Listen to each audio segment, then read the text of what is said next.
Today on People with Passion for Pets, we talk with the owner of Foothills Canine Academy.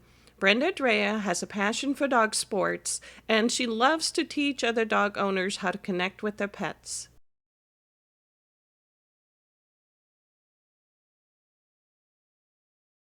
Hi, Brenda. Welcome to People with Passion for Pets. Hello. Nice to meet you guys. Nice to meet you, and thank you for joining us today. So, Brenda, Thank you for having me. yeah. So you are new to the Phoenix area, but you are not new to dog training, and you just opened a canine academy. It's called Foothills Canine Academy here in the Phoenix area, and you offer all kinds of interesting classes. So we're so excited to talk to you. Yes, thank you. Thank you for having me. Yes, it's a lot of fun stuff out there to do with your dogs, that's for sure. Yep. Yep. But you do some things that are very unique that, in fact, I hadn't heard of. Of course, I had heard of competitive obedience, but you also teach something called rally dog. Yep. And then you have scent work, you do trick dog, and you also do something called fast cat. So Yeah. some of those things, some of our viewers may have never heard about before. So we may have to get some clarification on some of Sure. those dog Sure. sports. Sure. So the competition obedience is exactly what it means. And then Rally was developed by AKC. Really, what it's about is the flow of you and your dog. So there's sits, downs, making a left turn, making an about turn. It's a course that has signs on it that you and your dog have to perform.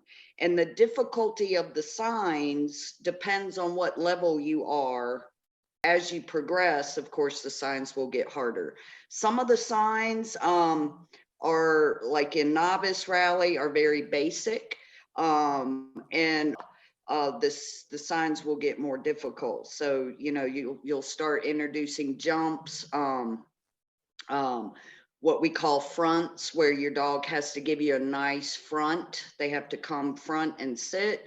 There's left finishes and right finishes. You have to learn how to stand your dog, backups with direction. So if somebody wanted to just come in with just a beginning dog, is that something that they would start with? Would be rally, maybe, if they come in and go, let's see where you are with you and your dog? Would it be okay, I suggest rally, or would you do something a little before that? So the beginners is really basic stuff, right? So you start building duration and some distance and a little bit of distractions in the beginner class. And then I also have an intermediate class that focuses a lot on impulse control. But my advanced class, that's when you're going to really start learning to do some fun stuff with your dog. That's when you're going to start learning to do fronts and finishes and backups and pivots and lateral movement. And so it's really good for the dogs to go through that class before they even, start in a rally. Yeah. Okay, all right, that makes sense. Yeah. Excellent. And so both of these competitive obedience and rally, they are competitions. People can go out there. It's the same. Yeah, so there's different venues out there. Okay. So the biggest, of course, is AKC. So if you go on like akc.org and you can pull up all their events there. Gotcha. Okay. And there's events all over the United States. I'm glad you kind of brought this up because a lot of people do not know this. Your dog has to be registered with AKC to compete. Okay. But your dog does not have to be a purebred to get registered with AKC. And unfortunately, a lot of people don't know that. Even now, when I say, oh, if you want to do some fun stuff, well, my dog's not a purebred. It doesn't matter. Okay. AKC came up with a program called Canine Partners. So, and that's they call them All American. That's what they call their mixed breeds. So Right. yeah, anybody, if you want to do fun stuff, register your dog with AKC, and that's how you can start competing. But like I tell my students, whether you really want to compete or not, just come and have fun. Just come and learn, you know, these, how to do stands and backups and pivots, and, you know, just do it to have fun with your dog. Yeah, Absolutely. Do yeah. you do groups? Do you do groups also and privates, just depending on Yes. what people want to do? Yep, I have group classes at my facility, and then I also do private lessons. Yeah. And give me the website again for your, so we can share that in the description below the video. It's www.foothills and then the number 9 academy.com. Perfect. And then are you also on other social media? Do you have like a Facebook page or Instagram? Yep, my Facebook is Foothills Canine Academy, Brenda Dreyer. Yep. No, and I'm not on Instagram. Oh, I'm okay. old. Okay. That's okay. And again, we'll be sure, if anybody wants to look you up, we'll be sure to have the links in the description below the video for our Oh, viewers. good. I appreciate it. So now talk about fast track. Fast Oh, cat. Fast cat. So now talk about fast and cat. and that's so misleading, right? Because it's not about cats. No. You know So what? people are thinking, that's not very nice. You're chasing a cat. Yeah. He didn't catch him. It's okay. Hey, I tell you what's even funnier is the fact it's just a plastic bag. That's Your dog's really chasing a plastic kitchen bag. So I remember the first time we saw that. It was the coolest thing. yeah. So there's CAT, CAT, that stands for Coursing Ability Test. AKC came out with that for all breeds to do, because there is something else called lure coursing that is strictly for like the Whippets and the Greyhounds. So AKC developed CAT, Coursing Ability Test, for all dogs. And then Fast Cat kind of got benched off of that. So Fast Cat's really fun. Fast Cat it's 100 yards and it's fenced in. Okay, and you have what they call a release pin, and then it narrows down, and then they have the catch pin at the end, and the lure is down the middle of that fenced in area. So Fast Cat, essentially, you're basically tracking how fast your points. You earn points, and you earn titles based on your dog's points. So you get to see how fast your dog runs. It's pretty fun. wow. And a lot of people, like, I really love it. My dogs love it. I mean, you know, your dog really has to have some prey drive. And of course, you know, I have Aussies, so they have some prey drive to them. But I love it because they love it. I just love watching them just full out run. And there's no training involved. Oh, good example. You're like you're taking a break from the training. That's right. Go chase it. What does the dog trainer do on their day off? She does Fast Cat. That's funny. Exactly.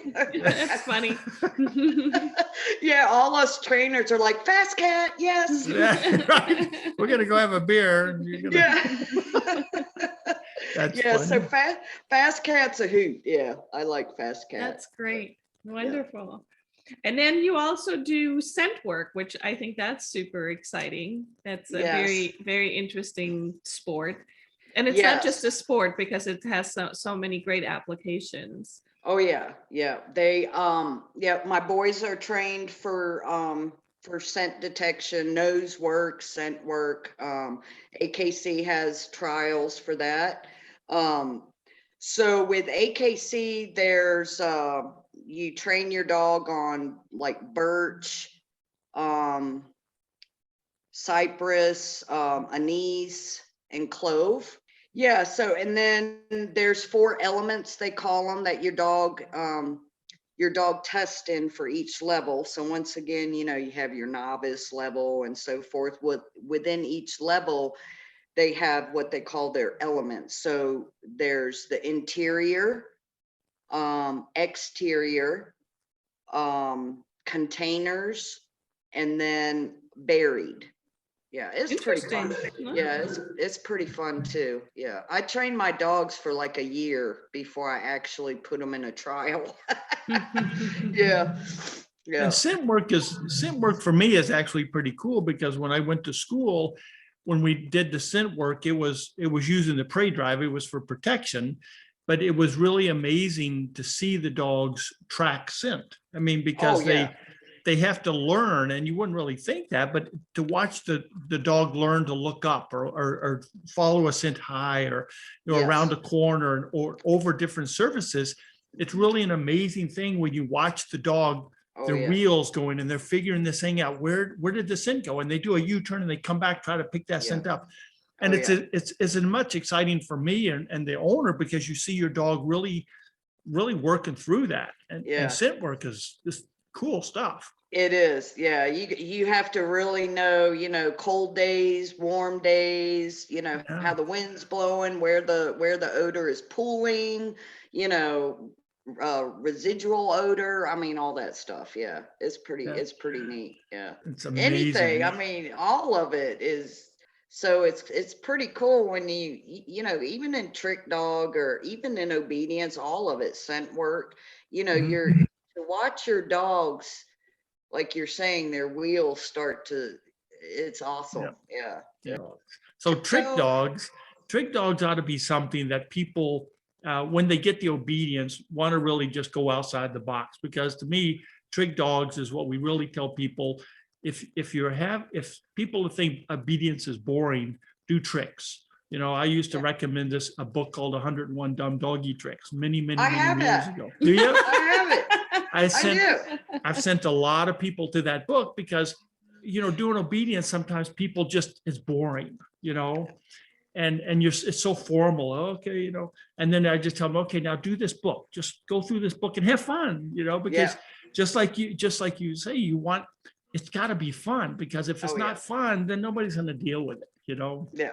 That's right. Well, this is one of my favorite shirts that I love. I don't know if you guys can see I think you it. have to read it. Let's see here. One of the whole dog is having the most fun. The Yeah. best day in the world is the one whose dog is having the most fun. That's right. That's what it's all about. Yep. Very cute. So, And it really is. so the way that I train, and I'm a true believer in this, even with competition obedience or basic obedience stuff, is if I can present training as a game to my dogs, they're always going to want to play with me, right? Yep. They don't realize they're getting trained because I add a lot of movement. I add a lot of food chase. I keep my dogs engaged with me. And so I'm working my sits, I'm working my downs, I'm working my focus, I'm working my places with distance, some duration, distractions, but it's all fun. And I keep my training sessions like 3 to 5 minutes. Yeah, so trick dog is just, to me, it's just all about fun, you know, just making goofy tricks out of, you know, something that might not be so funny. So describe trick dogs. I want to come in, I've got this dog and I want to do something really fun. I want to teach I want to teach my dog some tricks. What's Yeah. the first thing you do? Well, so the very first thing, which you're gonna probably agree with me here, is a lot of tricks are based on really basic things. And then you just build off of those. So like a rollover, okay, roll, play dead. Well, first your dog has to know how to lay down, right? So then you just build off of that by using your treat to maneuver the head. So a rollover can then turn into the bang bang, right? So you go bang bang and then twist your hand, you get a play dead kind of thing. And then, you know, you got crawl, bow, frisk is a really fun one where you teach your dog to put their legs, you know, up on the wall and then you frisk them. That's a fun one. That's cute. That's There's cute. yeah, there's peekaboo. Oh, there's just all kinds of fun ones. Yeah. Yeah. What are some of your favorite ones? Well, my favorite one, but this one is kind of a little more advanced, but this is one of CJ's really favorite ones is you put the bone, you know, you put a little bone on their nose, and this is actually a great impulse control exercise as well, right? Because your dog has to have some really serious impulse control to have something on their nose like that. But my favorite is when they flip it up and catch it, you know. That's Very really cool. one of my favorite tricks. And frisk is really cute too. The sit pretty, you know, there's just so many of them. Yeah. Yeah. So tell us a little bit about your dogs. So I have 3 dogs. Well, I should say 2.5. We have a little 15-year-old cockapoo, Maggie. Oh. Oh, that's funny. Yeah, she's like, you know, she only weighs 15 pounds. She's 15 years old. She's my little sweet baby princess girl. So, and then we have CJ. CJ is our red bi. He is a pure working line Australian Shepherd, which we got him off a working ranch in Colorado. And then we have Jaeger. CJ's 9, Jaeger is 4. He's our red merle. Yeah, so they're pretty awesome. CJ is actually a big reason of why I do what I do. Yeah. That's Don't cool. make me talk about him because I'm gonna start crying again. Well, we saw the videos with him in there, and it's really, really cool when you get that attention, because that's something we try to get people to understand is when your dog is looking at you, say, what do we do next? It's the coolest feeling in the world. And I remember my wife had a collie when I first met her, and he was trained in some protection.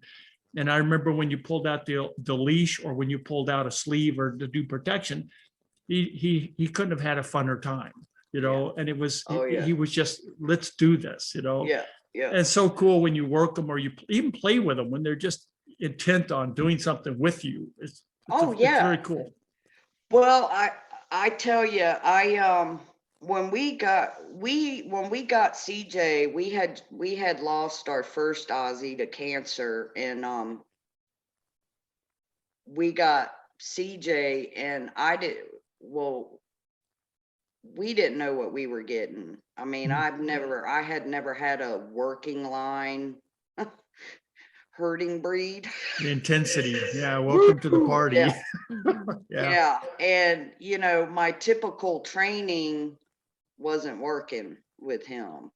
And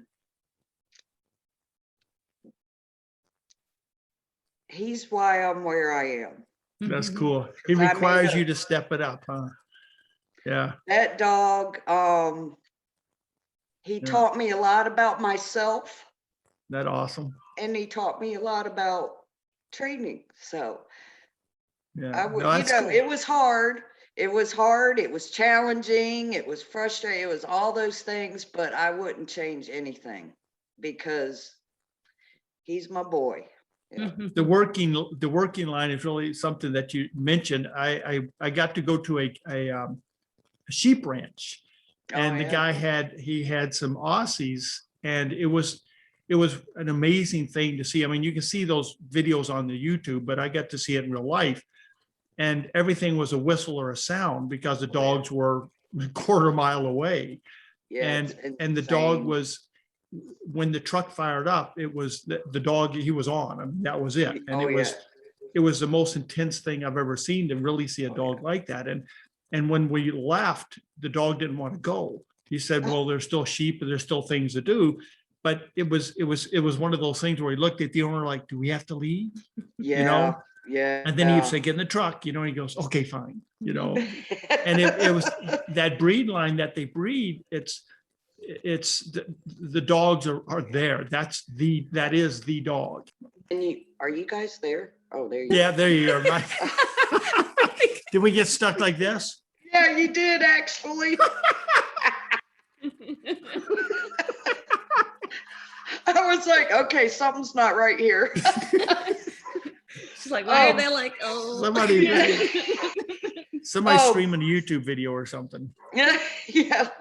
So I kind of try to explain people the difference between a show line, conformation line dog and a working line or a field line dog, because their temperament, I mean, they could be, even though they're an Australian Shepherd or a Golden Retriever or something, they can have a totally different temperament, disposition, all that stuff, you know. And I didn't know that in the beginning.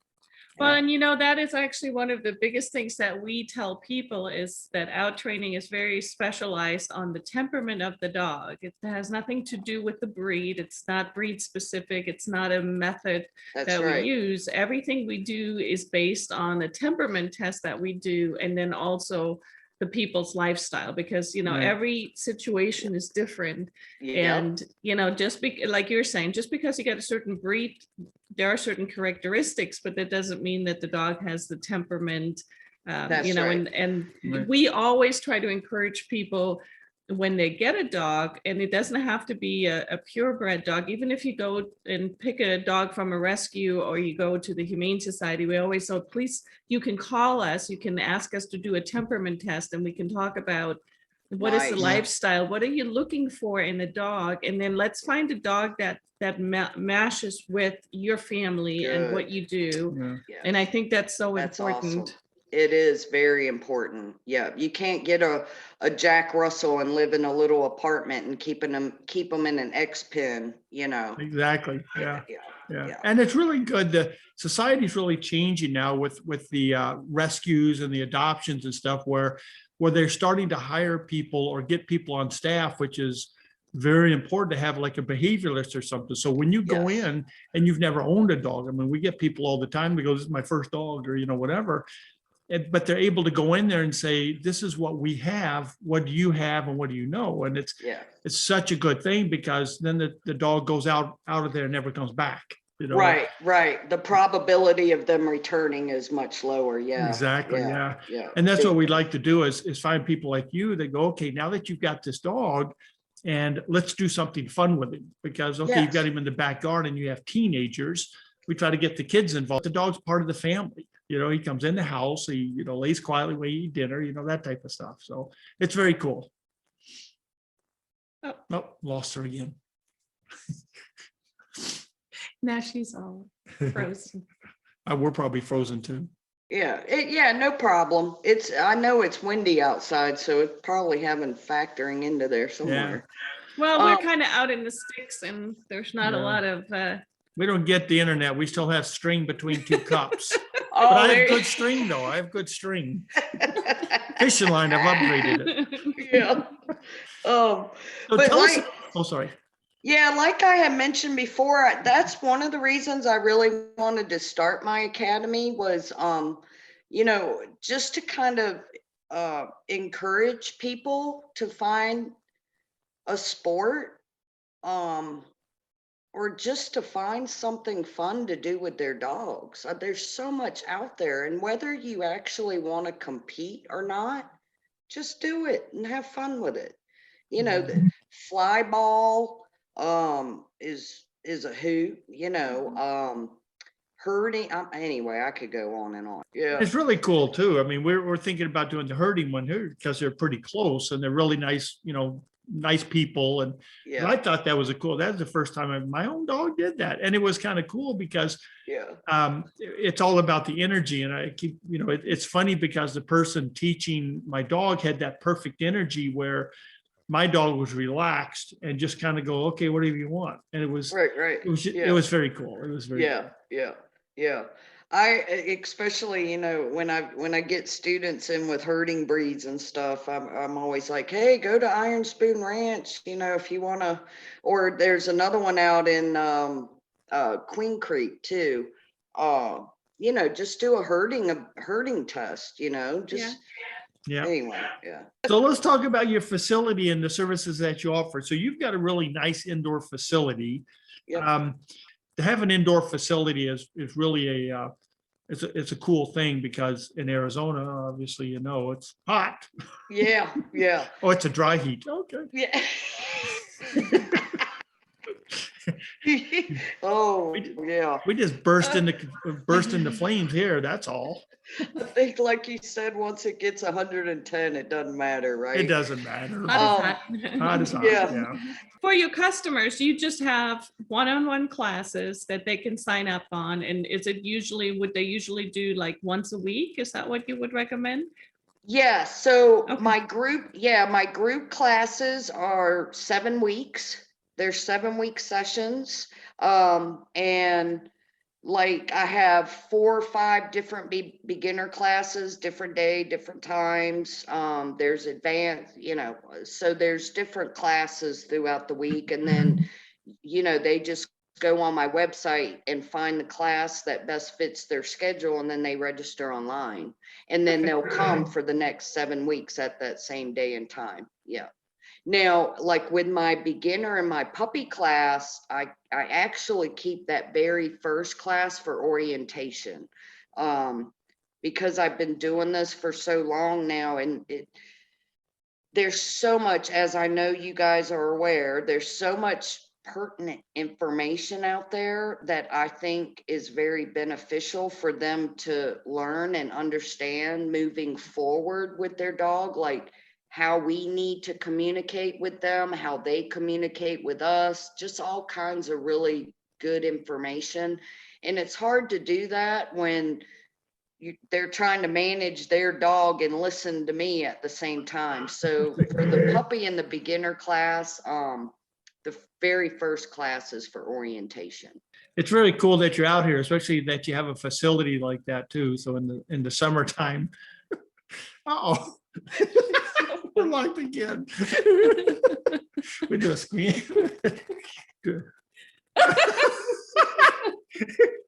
Waiting for the internet to come back up. Is your internet slow? Is it time to upgrade? And I really appreciate the opportunity. This was awesome. You This guys was are fun. great. Yeah. this Well, was thanks great. for what you do too. I'm glad you came into the valley. That's cool. Oh yeah, I'm having fun. That's what it's all about. Having fun and helping people. Yep. Yep, absolutely. Well, All cool. right. It was Well, so nice meeting you guys. Nice meeting you too. Thank Bye you, now. Brenda. Bye. Thank Thanks, you. Brenda. Bye-bye. Thank you for watching today. I hope you enjoyed the information. And until next time, keep your paws on the road.